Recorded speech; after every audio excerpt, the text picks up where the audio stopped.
On ne peut pas étudier la pièce Antigone de Jean Anouilh sans faire référence à Sophocle, qui est donc un auteur de l'Antiquité grecque, qui a écrit la première, ou en tout cas une des premières versions d'Antigone. Sophocle naît à Colonne et meurt à Athènes à l'âge de 90 ans. Il est issu d'une riche famille de fabricants d'armes et tout au long de sa vie, ce sera un fervent serviteur de sa patrie. Il sera notamment appelé à de hautes fonctions. Nous avons connaissance de 7 pièces sur les 123 écrites par Sophocle. Parmi elles, Ajax, Antigone, Électre, Oedipe-Roi. La particularité de Sophocle, c'est que, à son époque, il se permet certaines innovations. Il a notamment un petit peu dépoussiéré le genre de la tragédie en y apportant des modifications. L'action et la parole de l'acteur ont chez Sophocle une place tout aussi conséquente que celle du chœur. Chœur qui peut compter entre 12 à 15 choristes chez Sophocle. Je rappelle ce qu'est le chœur. Dans les tragédies de la Grèce antique, le chœur s'adresse au public, soit par le chant, soit par la parole, pour présenter le contexte de la pièce, pour résumer des événements qui ont lieu en dehors de la scène ou pour commenter des actions. Le chœur peut représenter une foule, une assemblée, une population ou bien figurer une entité. Concernant les innovations de Sophocle, on notera également qu'il est l'inventeur du 3e acteur, appelé tritagoniste, qu'il a proposé aussi des enrichissements du décor avec des périactes, qui sont des prismes triangulaires pivotants qui permettent des changements de décor à vue.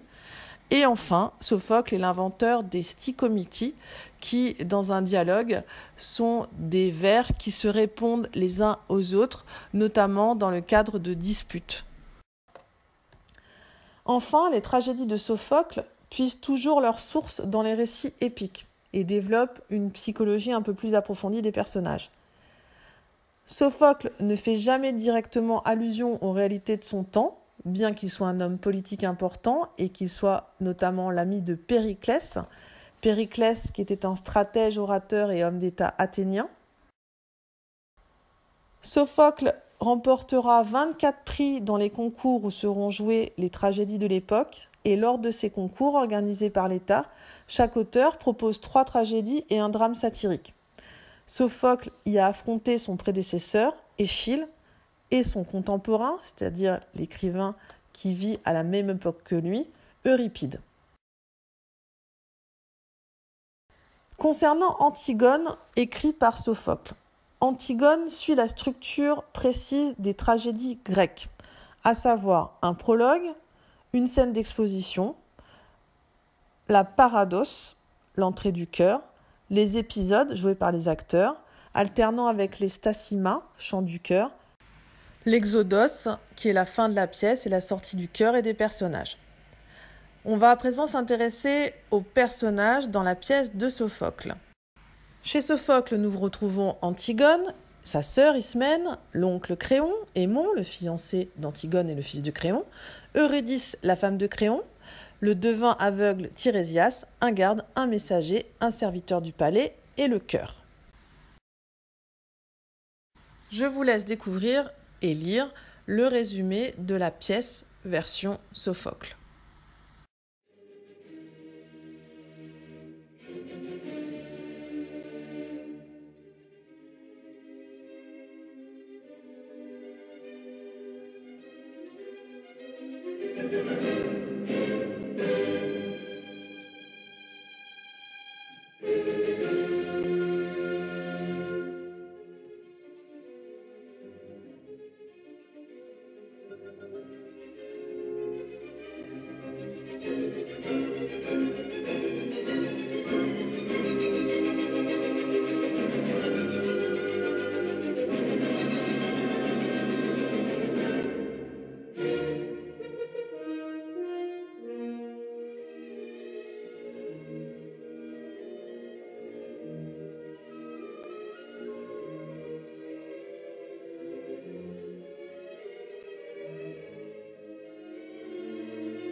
Chez Sophocle, le mythe d'Antigone symbolisait l'affirmation du sacré contre les lois humaines et la raison d'État.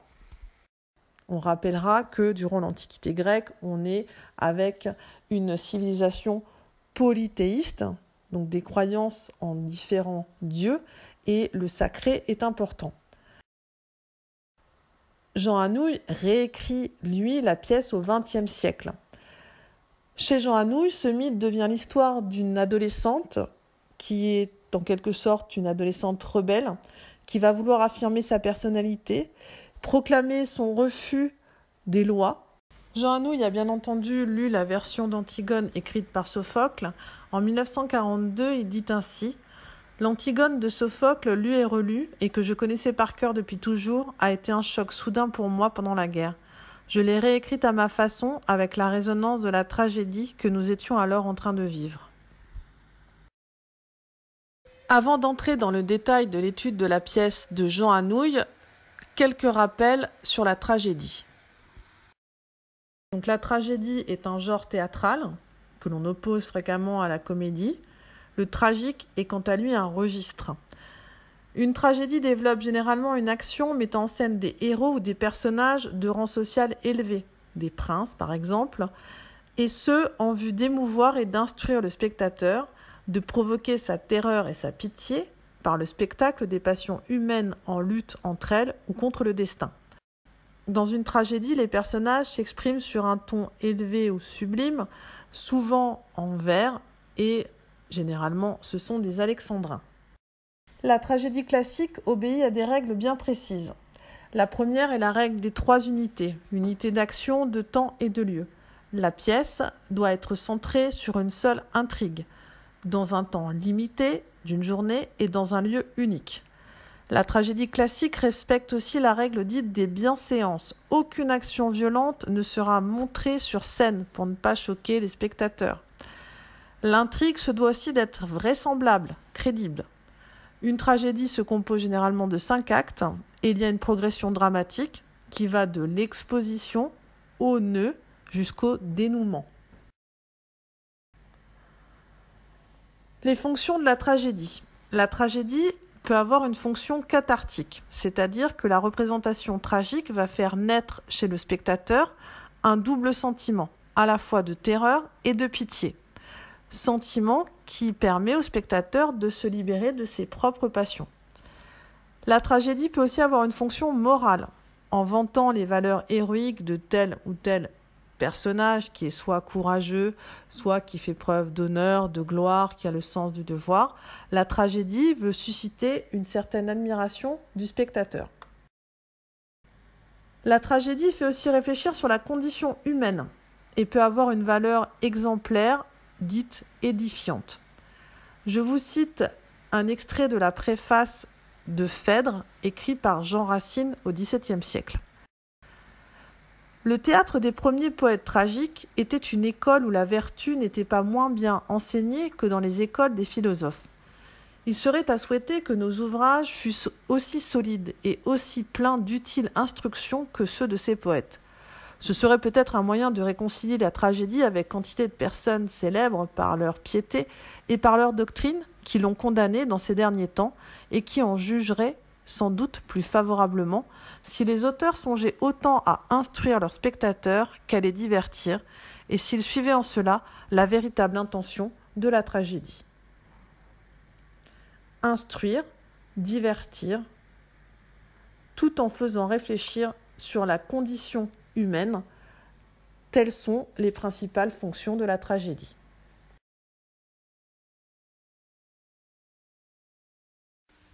L'héroïne de cette pièce est donc Antigone, fille d'Œdipe, sœur d'Éthéocle et de Polynice, ainsi que d'Ismène.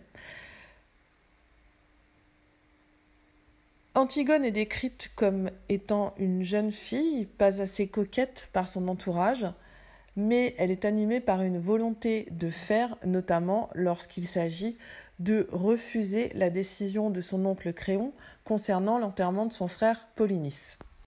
Antigone, même si elle n'est pas physiquement belle, représente moralement une forme d'intransigeance et de pureté. Elle va risquer la mort en transgressant la loi pour son frère. Elle préfère en effet choisir la mort pour honorer la mémoire de son frère, plutôt que de s'abaisser à obéir à une règle qu'elle refuse. Elle va donc affronter avec violence cet oncle et revendiquer sa liberté. Moi, je ne suis pas obligée de faire ce que je ne voudrais pas. On peut remarquer qu'elle a l'orgueil de son père. Antigone a également la pureté de l'enfant. Elle est très affectueuse et tendre avec sa sœur Ismène, mais aussi avec sa nourrice. Et d'ailleurs, elle a des peurs dignes des enfants parce qu'au moment de mourir, elle dit « Je ne sais plus pourquoi je meurs ». Passons à présent au personnage de Créon. Donc Créon est le frère de Jocaste et donc le roi de Thèbes après la mort d'Éthéocle et Polynice. Créon est un roi âgé qui est réfléchi et courageux. Il est décrit dans le prologue comme étant seul avec son pouvoir, et il se consacre entièrement à son règne. et il assume totalement cette fonction politique, notamment lorsqu'il est nécessaire de faire des sacrifices, sacrifier un des deux frères, Éthéocle ou Polynice. Polynice ne sera pas enterré, et encore sacrifier sa propre nièce en la punissant, en enfermant Antigone dans le tombeau familial. Le prologue décrit ainsi Créon, c'est le roi, il a des rides, il est fatigué, il joue au jeu difficile de conduire les hommes. Donc c'est ce qu'on disait, il assume le pouvoir pleinement, après la mort d'Oedipe et de ses deux fils, avec courage et sans se faire d'illusions, il sait qu'avoir du pouvoir, qu'être roi, nécessite de faire des sacrifices. Bien entendu, il tentera, dans un premier temps, de sauver Antigone.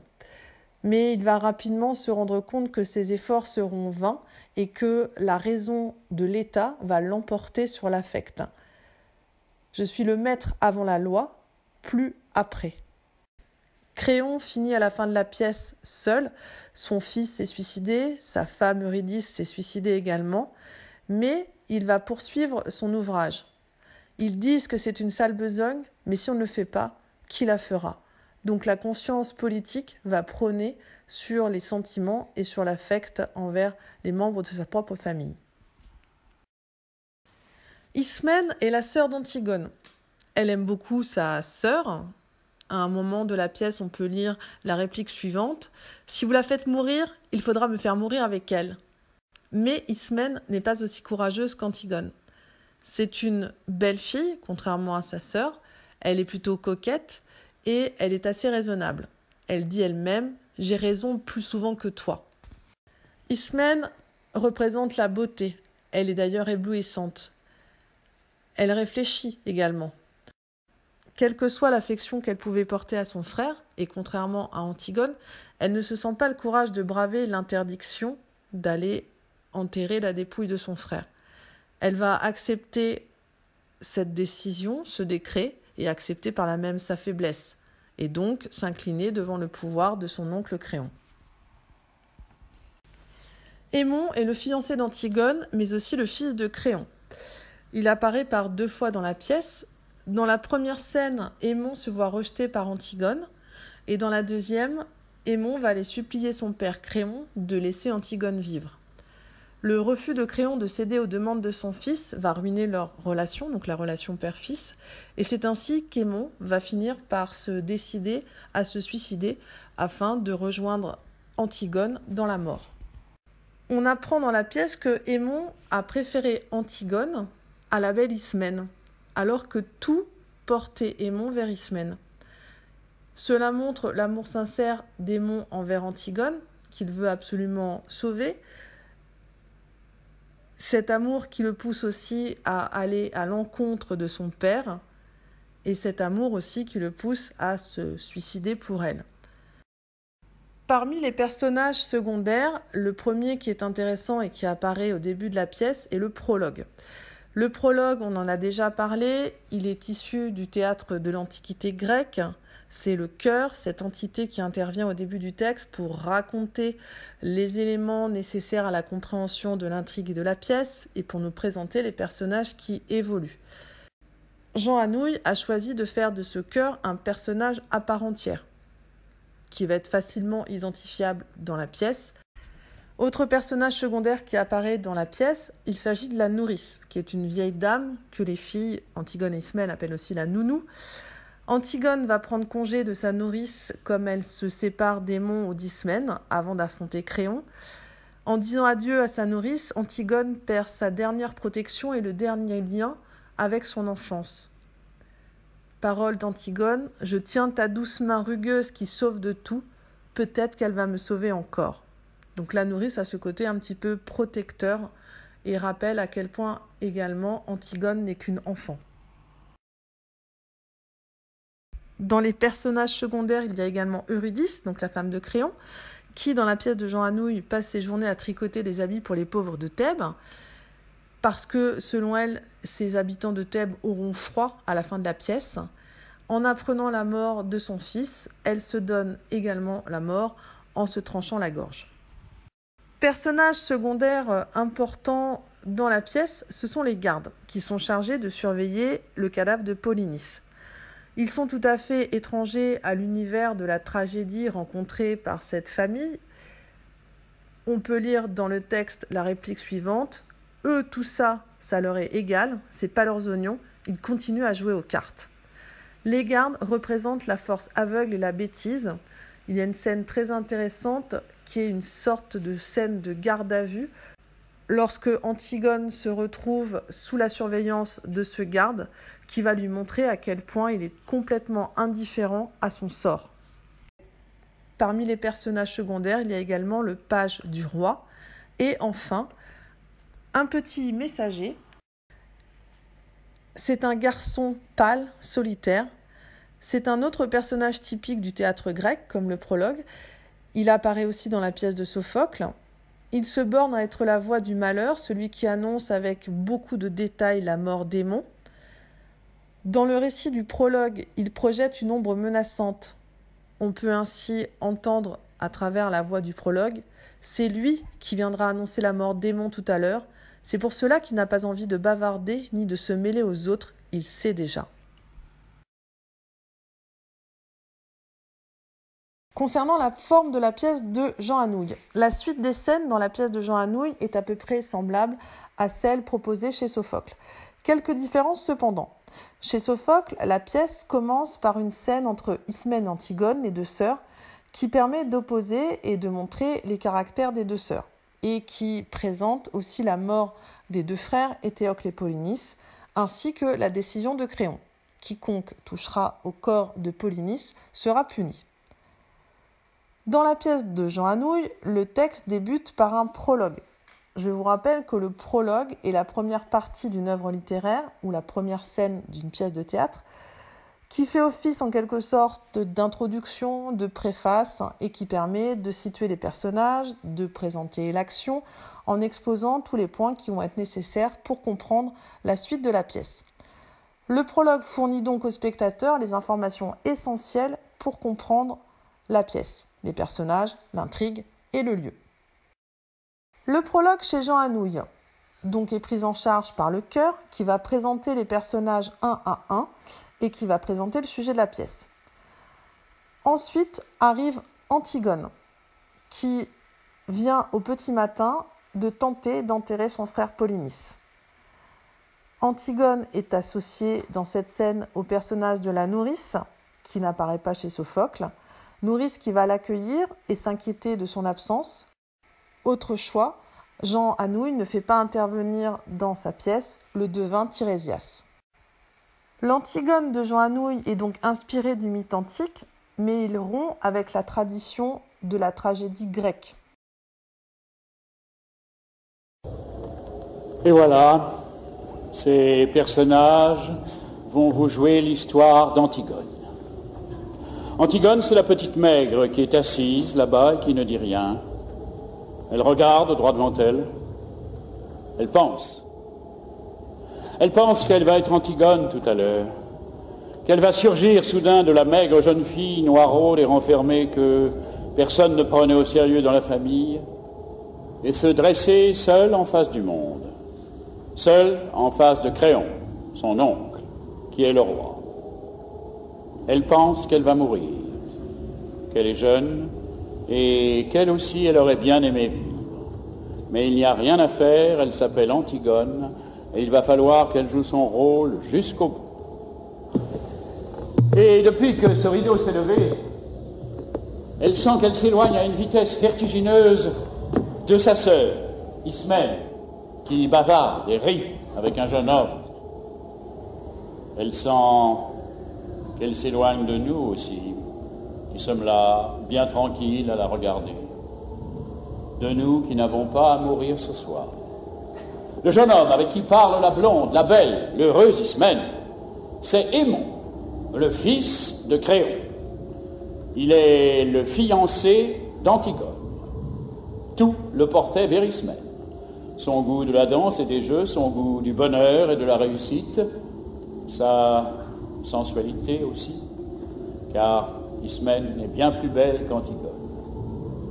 Et puis un soir de bal, où il n'avait dansé qu'avec Ismène, un soir où Ismène avait été éblouissante dans sa nouvelle robe, il a été trouvé Antigone, qui rêvait dans un coin comme en ce moment, ses bras entourant ses genoux, et il lui a demandé d'être sa femme.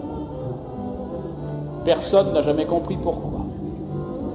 Antigone a levé sans étonnement ses yeux graves sur lui, et lui a dit oui, avec un petit sourire triste. L'orchestre attaquait une nouvelle danse. Ismène riait aux éclats là-bas, au milieu des autres garçons. Et voilà, maintenant lui, il allait être le mari d'Antigone. Il ne savait pas qu'il ne devait jamais exister de mari d'Antigone sur cette terre et que ce titre princier lui donnait seulement le droit de mourir. Cet homme, robuste, aux cheveux grisonnants, qui médite là, près de son page, c'est Créon, c'est le roi. Il a des rides, il est fatigué, il joue au jeu difficile de conduire les hommes. Avant, du temps d'Édipe, quand il n'était que le premier personnage de la cour, il aimait la musique, les belles reliures, les longues flâneries chez les petits antiquaires de Thèbes, mais Édipe et ses fils sont morts. Il a laissé ses livres, ses objets, il a retroussé ses manches et il a pris leur place. Alors quelquefois, le soir, il est fatigué. Le personnage d'Antigone chez Jean Anouilh est en quelque sorte une allégorie de la résistance. C'est une femme, une jeune femme rebelle qui va s'opposer aux lois édictées par Créon, Créon qui pourrait faire penser à Pétain. Elle refuse la facilité et préfère se rebeller. Elle ne veut pas non plus céder à la fatalité. Créon revendique pour sa part pleinement le fait de faire le sale boulot parce que c'est son rôle et parce qu'il faut bien quelqu'un qui le fasse. Jean Anouilh s'est inspiré de Paul Colette, un résistant français qui avait tiré sur Pierre Laval, chef du gouvernement de Vichy, en août 1941. En écrivant la pièce de théâtre Antigone, et via le personnage d'Antigone, Jean Anouilh trouve un moyen de dénoncer la passivité de certains face aux lois édictées par les nazis durant l'occupation.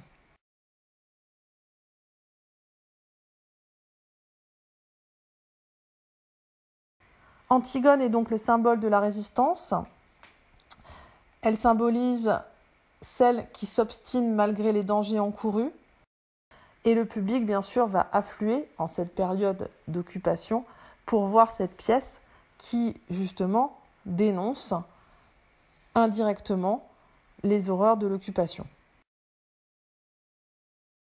Comment Jean Anouilh parvient à renouveler le mythe d'Antigone et donc quels sont les différents procédés dramatiques utilisés. Le sujet de la pièce et son déroulement sont relativement fidèles à la tragédie de Sophocle.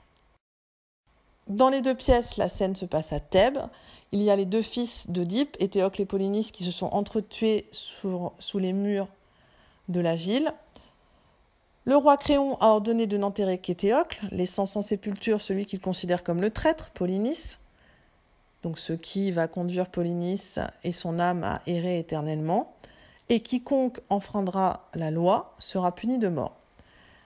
La sœur d'Éthéocle et de Polynice, donc Antigone, va oser braver l'interdit et défier Créon. Elle va accomplir à 2 reprises les rites funéraires, donc enterrer la dépouille de son frère. Une fois découverte, elle sera condamnée à mort et malgré l'intervention des démons, elle finira par être enfermée dans le caveau familial où elle préférera se pendre. Et Aimon se suicidera à sa suite. Concernant les thèmes de la pièce, le premier thème principal est le duel entre la morale et la politique.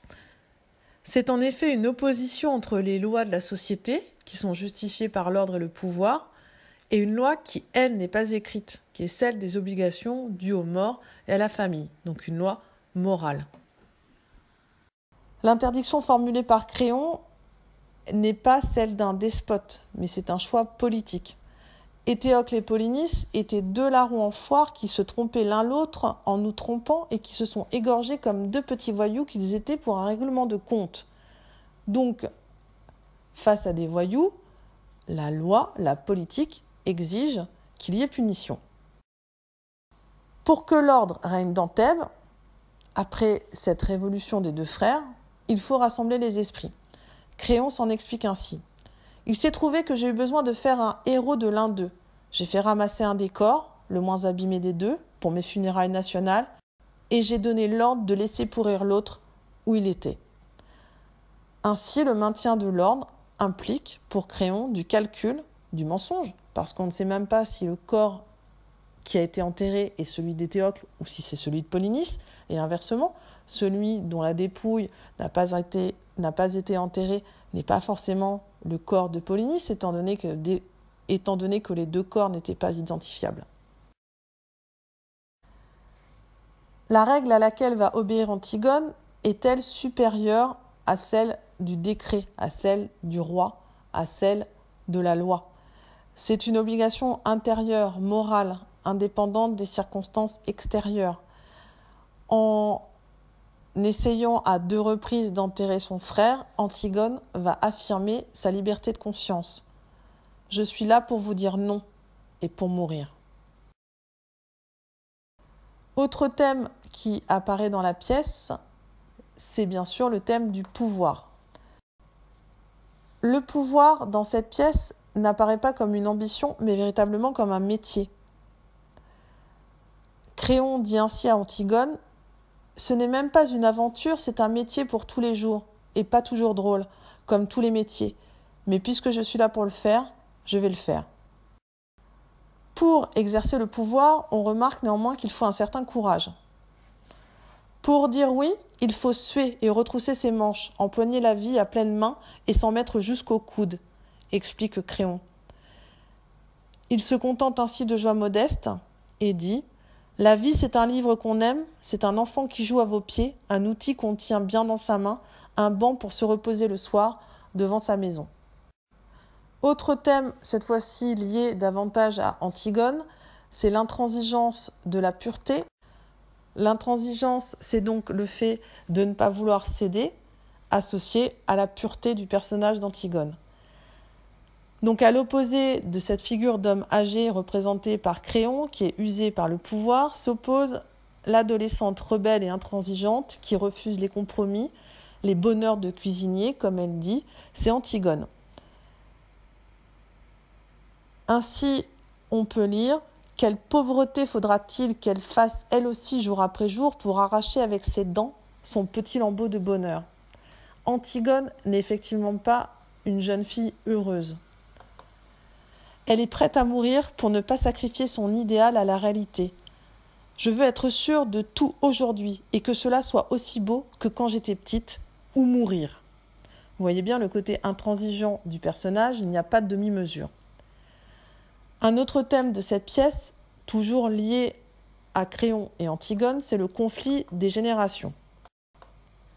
Créon représente l'adulte, lucide, qui assume ses choix, ses responsabilités, qui donne tout pour son rôle, son métier, son pouvoir. Antigone et Aimon sont, eux, 2 adolescents. Antigone, dans sa relation amoureuse, refuse le temps qui use les sentiments et refuse d'accepter des compromis. Elle dit ainsi: « Moi, je veux tout, tout de suite, et que ce soit entier, ou alors je refuse. » De la même façon, Aimon est du côté aussi de sa rebelle bien-aimée, parce qu'il va refuser la leçon de son père. Chacun de nous a un jour plus ou moins triste, plus ou moins lointain, où il doit accepter d'être un homme.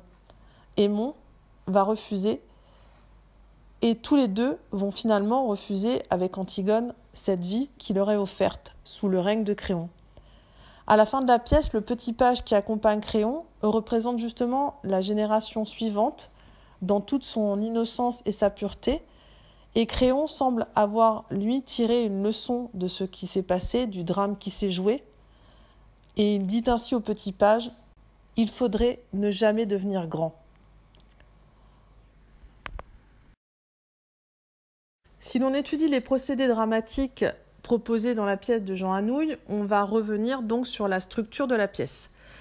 Contrairement à la pièce de Sophocle et aux pièces tragique traditionnelle, la pièce de Jean Anouilh se déroule de façon continue, sans aucune interruption, ni de division en actes, ni de changement de scène. Cela permet de maintenir une certaine tension dramatique et le spectateur est tenu en haleine par l'intrigue. La pièce est également encadrée par l'intervention par 2 fois du chœur qui, choix de Jean Anouilh, n'est joué que par un seul personnage.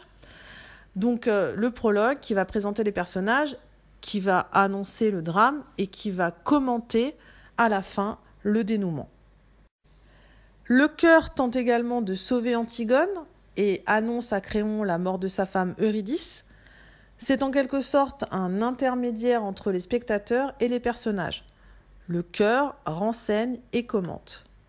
Concernant les procédés dramatiques mis en œuvre dans cette réécriture de Sophocle par Jean Anouilh, nous allons justement évoquer la transposition. Jean Anouilh a conservé pratiquement tous les éléments de la tragédie grecque de Sophocle. Le drame en lui-même, l'intrigue, les lieux, les personnages, mais la nouveauté, c'est qu'il les a transposés à une autre époque, la sienne, 1941-1942, l'occupation, et la pièce sera ensuite jouée au théâtre en 1944. Jean Anouilh a ainsi modernisé les fonctions et les modes de vie. Les gardes ont désormais des grades et des statuts qui seraient comparables en quelque sorte à des soldats. La reine tricote pour les pauvres, donc Eurydice. Elle tricote pour les gens du royaume, mais en fait elle tricote pour les pauvres. Les princes ont des voitures et une vie mondaine. La nourrice d'Antigone et d'Ismène prépare du café et des tartines grillées au début de la pièce. La transposition modernise donc cette tragédie autour d'Antigone. Anouilh fait aussi le choix de mêler le tragique et le familier. Ce contraste est saisissant dans certaines conversations, notamment entre Antigone et sa nourrice. Je vous lis un extrait. « Allons, ma vieille bonne pomme rouge, tu sais quand je te frottais pour que tu brilles. » Nous avons un registre qui est plutôt familier, alors que nous sommes dans une pièce tragique. Et je vous rappelle que quand on a redéfini la tragédie, on avait dit que le niveau de langue était plutôt élevé, ce qui n'est pas le cas chez Jean Anouilh.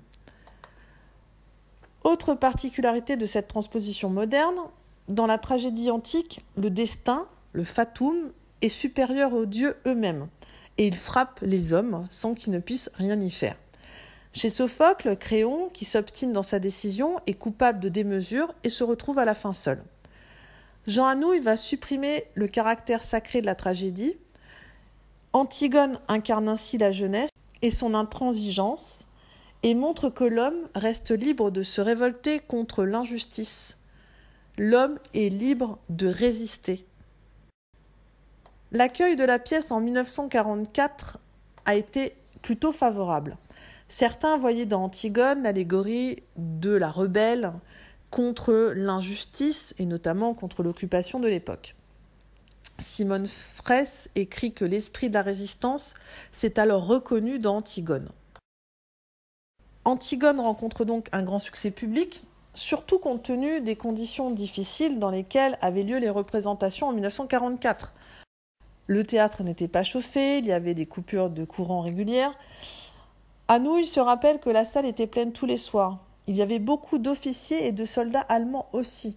Que pouvait-il bien penser de cette Antigone en 1944 ? Plus perspicace, un écrivain allemand, Friedrich Schieburg, l'auteur de Dieu est-il français, alerta, m'a-t-on dit, Berlin, disant qu'on jouait à Paris une pièce qui pouvait avoir un effet démoralisant sur les militaires qui s'y pressaient. Barsac, le metteur en scène, fut aussitôt convoqué à la Propagandastafel, où on lui fit une scène très violente, l'accusant de jouer une pièce sans avoir demandé l'autorisation. Et ça, c'était très grave. Barsac fit l'imbécile, innocent. La pièce avait été autorisée en 1941. Il montra son manuscrit tamponné et on retrouva le second exemplaire dans le bureau voisin. Les autorités allemandes ne pouvaient donc pas déjuger sans perdre la face. Ils ne pouvaient pas interdire une pièce qu'ils avaient autorisée en 1941. On suggéra néanmoins au metteur en scène Barsac d'arrêter la pièce. La presse de l'époque exprime son enthousiasme quant à la réécriture du classique de Sophocle. Dans l'illustration, Olivier Quéant estime que depuis Racine, l'on n'avait rien écrit d'aussi beau, d'aussi grand et d'aussi profondément humain, alors que Jean Sauvenet ajoute dans Hier et demain qu'on n'avait jamais si bien trahi Sophocle, délibérément du reste. Jean Giraudoux et Jean Cocteau ont rajeuni, renouvelé des thèmes éternels. Anouilh, tout en suivant de très près le théâtre antique, l'a complètement transformé. Il lui a insufflé un autre esprit. Seul Roland Purnal affirme qu'il n'a jamais assisté à un spectacle aussi pénible, aussi cruellement ridicule et vide de sens. En effet, d'un point de vue technique, les décors et les costumes étaient modernes, alors que le sujet était antique, et les performances des comédiens étaient largement saluées.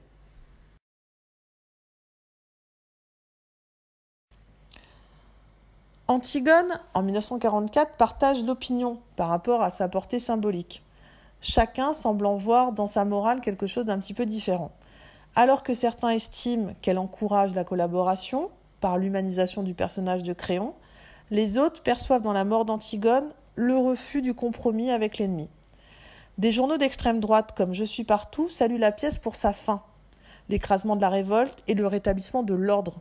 Antigone, petite déesse de l'anarchie, en se dressant contre la loi de Créon, ne sera plus seulement le droit naturel en révolte contre le droit social, mais aussi la révolte de la pureté contre les mensonges des hommes, de l'âme contre la vie, une révolte insensée et magnifique, mais terriblement dangereuse pour l'espèce, puisque dans la vie des sociétés, elle aboutit au désordre et au chaos, et dans la vie des êtres, elle aboutit au suicide, écrira Alain Lobreau en 1944. D'autres journaux, notamment le journal résistant Les Lettres françaises, estiment quant à eux que la pièce favorise la connivence avec les Allemands par le pessimisme qui s'en dégage. Je vous lis un extrait de Claude Roy, écrit en 1944. « Entre Créon et Antigone s'établit un accord parfait, une trouble connivence. Parce qu'elle méprise les hommes, Antigone court au suicide. Parce qu'il les méprise, Créon les opprime et les mate. Le tyran glacé et la jeune fille exaltée étaient faits pour s'entendre. L'accent désespéré de l'Antigone de Jean Anouilh risque de séduire certains dans ce temps où il s'élève au temps du mépris et du désespoir. Mais il y a dans le désespoir et dans le refus, et dans l'anarchisme sentimental et total d'un Anouilh et de ses frères d'armes et d'esprit, le germe de péril infiniment grave. À force de se complaire dans le désespoir et le sentiment de tout, de l'inanité et de l'absurdité du monde, on en vient à accepter, souhaiter, acclamer la première poigne venue. » Interrompues au mois d'août pendant la libération de Paris, les représentations reprendront fin septembre. À travers cette fois-ci le prisme d'une France libérée, certaines voix vont reprocher à Anouilh une complaisance envers l'occupant, symbolisée, une fois encore, selon ses détracteurs, par le personnage de Créon. Certains d'entre eux, beaucoup même, reconnaissent dans Créon le maréchal Pétain. Créon n'est plus le tyran qui existait chez Sophocle, un roi pragmatique, écrasé par le devoir qu'il a envers son peuple et tiraillé par l'amour qu'il a pour sa nièce. Pour l'écrivain André Breton, Antigone est une pièce ignoble, œuvre d'un Waffen-SS. Plusieurs personnalités viendront à la rescousse de Jean Anouilh et de sa pièce Antigone. Le général Koenig, maréchal de France et compagnon de la Libération, s'exclame « C'est admirable » à la fin d'une représentation. Et Pierre Bénard écrit en septembre 1944 dans le Front National, journal à tendance communiste, « Certains de mes amis avaient dénoncé une inspiration qu'ils estimaient hitlérienne. Pour ma part, j'y avais trouvé un accent antifasciste. Je ne peux pas me résoudre à voir dans Antigone une œuvre vouée à la dictature. »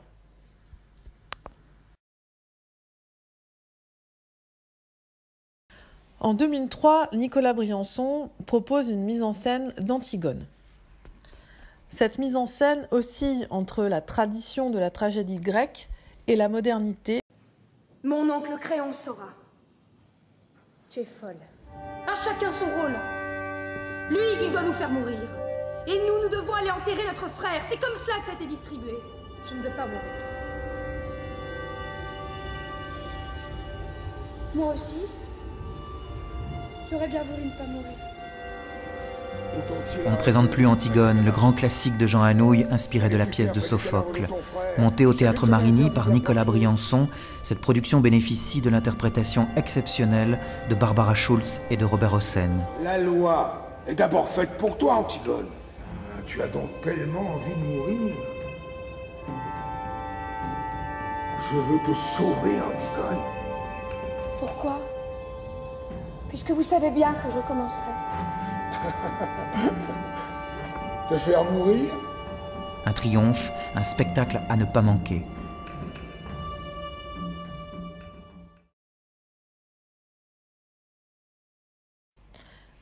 Dans cette mise en scène de Nicolas Briançon, c'est Barbara Schulz qui a le rôle principal d'Antigone et Robert Hossein qui incarnera le rôle de Créon.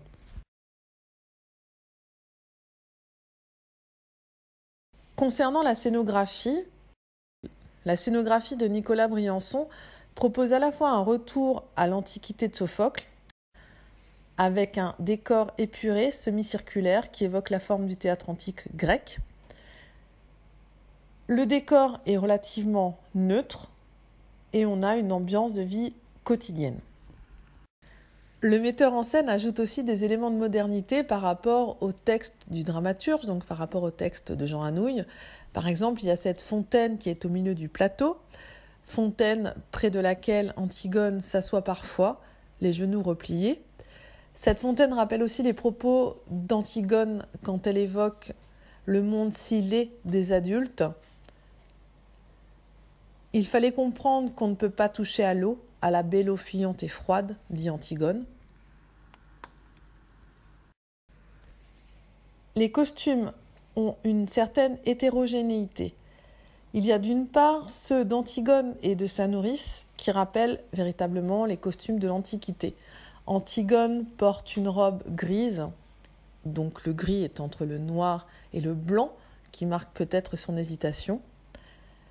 Au contraire, d'autres costumes s'inscrivent dans un contexte plus moderne et peut-être plus proche de la France occupée de 1942. Créon est par exemple vêtu comme le serait un nazi. Il porte une sorte d'uniforme noir avec des bottes et un long manteau.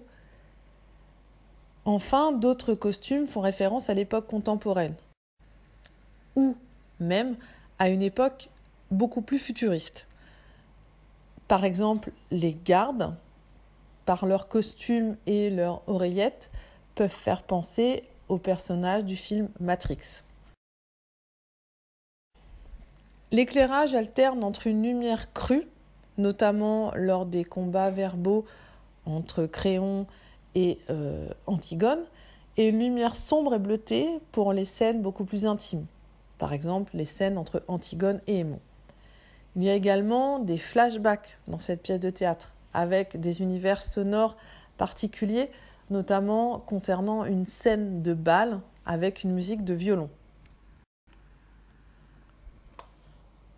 Le jeu des comédiens est conforme à ce qui est proposé par l'affiche. Nicolas Briançon privilégie un Créon dur et cruel, un être violent et impulsif qu'on peut rapprocher de l'image que l'on peut se faire du nazi, face à une toute petite jeune femme, Antigone, maigrichonne, qui ne peut rien faire. Souvent, les entretiens entre Créon et Antigone ressemblent à des scènes de torture psychologique et même physique. Créon s'en prend même physiquement à Antigone. Il peut l'attraper par les cheveux ou lui tordre les bras ou encore la jeter par terre. La confrontation entre Antigone et Créon tourne à l'affrontement verbal mais aussi physique.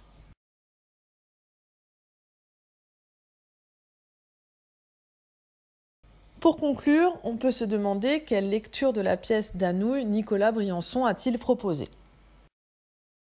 Globalement, la mise en scène de Nicolas Briançon est fidèle au texte d'Anouilh, mais Nicolas Briançon introduit dans sa mise en scène différents procédés qui visent à moderniser le mythe afin de faire éprouver au spectateur davantage de terreur et de pitié. De plus, dans la mise en scène de Nicolas Briançon, l'ambiguïté des personnages qui pouvaient apparaître sous la plume d'Anouilh, par exemple un Créon faisant mourir sa nièce tout en ayant tenté, à maintes reprises de la sauver. De même, une Antigone qui est à la fois faible, enfantine et courageuse. Nicolas Briançon a préféré privilégier une représentation plus manichéenne entre d'un côté l'incarnation du bien, Antigone, de l'autre l'incarnation du mal, Créon, ou encore l'incarnation du faible, Antigone, et l'incarnation du fort avec Créon. Comme Frank Pavlov dans sa nouvelle Matin brun, Nicolas Briançon semble vouloir rappeler deux vérités. D'une part, les tyrans n'appartiennent pas à un passé révolu, mais ils s'inscrivent dans toutes les époques. D'une autre part, les héroïnes comme Antigone, la passionnée, qui refuse d'obéir, qui refuse l'abdication, est quant à elle un personnage atemporel, qui va traverser les époques et les siècles. La mise en scène de Nicolas Briançon jongle donc entre la tradition et la modernité, entre Sophocle et notre époque. Son objectif est de mettre en valeur des valeurs universelles et un questionnement sur le pouvoir et la tyrannie, questionnement qui est encore d'actualité de nos jours.